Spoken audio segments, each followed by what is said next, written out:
Ny savovoy tanteraka ny vahoakan'ny commune Mangarano Antsirabe faharoa ny aliny talata lasa teo noho ny fisiny fitrandrahana vato ataon'ny olona sasatsasany izay efa voarara ny febroary taona 2024 lasa teo. Isin'ny olona nilaza fa manana taratasy trandraka an'ilay arena tao.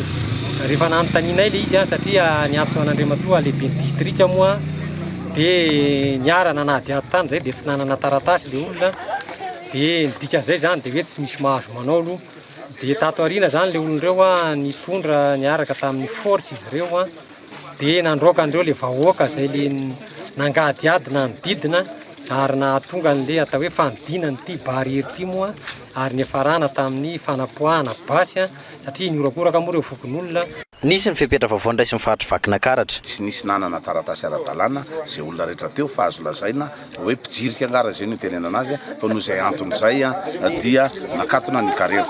Rehefa tonga moa amin'izao fotoana izao dia nahita ndraiky io zay fa mbola nisy ihany koa ny pobasy izay nitenanay moa roa maraina nandalo tety na natson'ny fokon'olona tety dia zay ny namorinany zao vahoaka ray manontolo teto amin'ny commune rurale Mangarano sy ireo manodidina rehetra Aotritriva Ibity dia ny hoe tsy azo atao ny mitrandraka vato eto aloha manomboka androany ary dia efa apetraka aty sady mpitandro ny filaminana zay gendarme anankiroa, polisy anankiroa ary tafika anankiroa no hipetraka aty isan'andro amin'ny alina dia hijery anaramaso iambina an'izay karera izay ary dia eto koa no apetraka fa dia ny hoe hototofana ary andraisin'ny faritra Antanana moa ny anototra andreo lavaka voakasika amin'ireo misy karera ireo fa dia tsy azo atao ny mitrandraka eo manomboka androany zao.